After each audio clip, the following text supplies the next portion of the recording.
Hello everyone, this is Surya and welcome to Be a Geek. In today's video, we are going to solve another problem from HackerRank Java string reverse, and in this problem, basically we have to check a string is palindrome or not. The first question arises, what is palindrome? Let's say we have a string MADAM, and if we write this string in the reverse order and if we get the same string, then it is a palindrome. Let's say we have noon. Now if you write this word into reverse order, you only get noon. So both are same. Let's say we have wow. So in this case also we're gonna have wow. So if both strings are equal, then we can say this is a palindrome. And in our question also, if given a string A, print yes if it is a palindrome, print no otherwise. So if our string is palindrome, then we have to print yes, otherwise we have to print no. Now if you see over there, we have a scanner and we are taking a string as an input. So let me just copy this and go to my code editor, and okay, so I can just import the scanner class. So if you see over there, we have a string A. Now if you see, for string class we have these methods which are already available, but in these methods we do not have any method which can help us to reverse a string. So what we can do, we can use another class which deal with strings. So we have a string builder class, and let's say this is S and new string builder, and we can just pass this to A. Now the question arises, why we are using string builder and what is the main difference between a string and a string builder? Now the main difference between a string builder and a string is that our string is immutable but our string builder is mutable. So what is the means of this? Let's say we have a string S and let's say ABC. This is our string. So what is the means of this? We have a memory and inside that we have ABC. Now again, let's say I just do S is equals to ABC plus D. Now in that case, we're gonna have another space for ABCD. Now initially my S is pointing to this location, but now my S will point to this location. So what is exactly happening here? Every time we modify our string, then we're gonna have a new object of that. That's why I am saying my string is immutable, because we are not changing this. We are creating a different object to create a new string. But in case of a string builder, if S is my string builder, then what will happen here?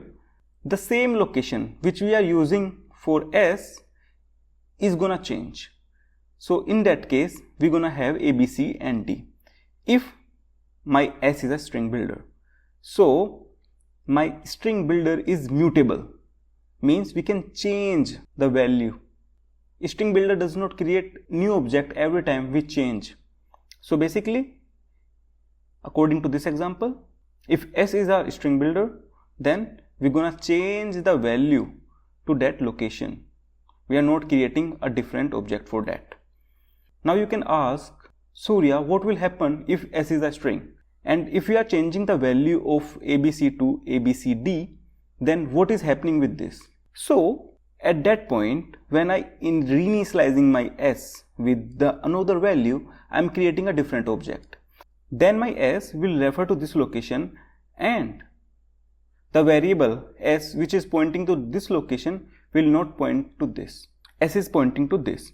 Now when our garbage collector will see that this address is pointless, and after a certain time this will erase this.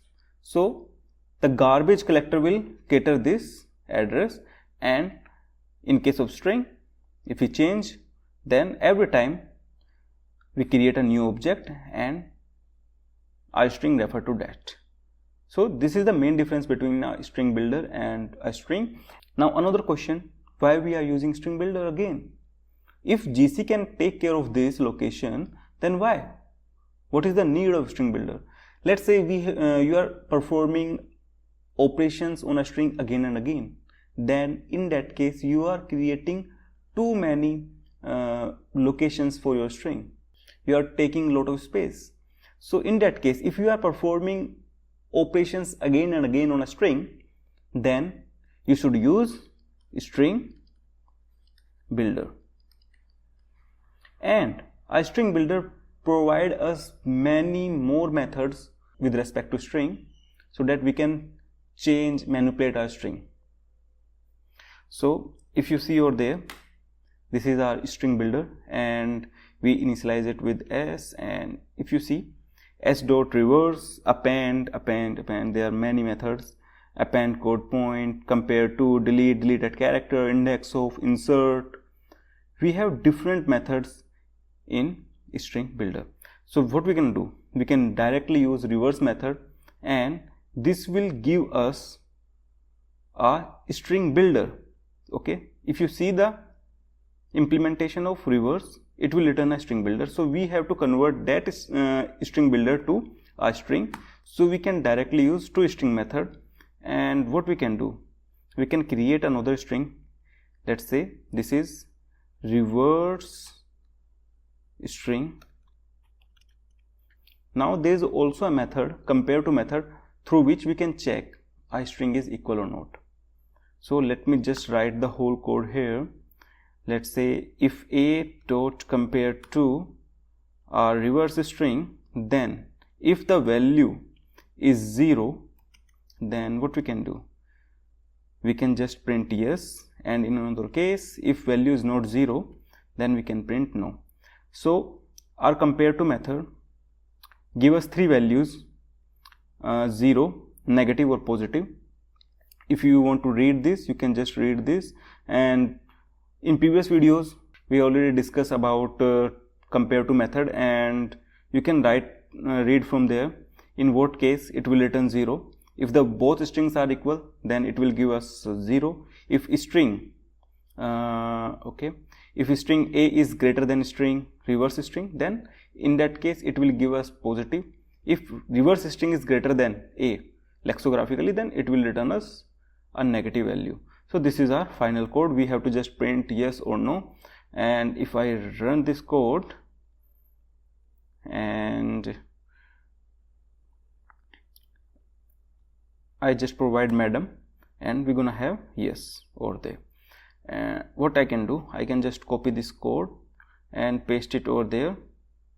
Okay, and if you see over there, we have to print yes, so we have to make it capital, and same for no, and we can just run our code. Okay, our test case is successfully run, and let's submit this. Okay, so this is the final code for this question, and if you want to copy this code, there is a link in the description box. From there you can just copy our code and paste it into your code editor. Now in the next video we're gonna solve another problem from HackerRank. Till then, thank you, take care, and bye bye.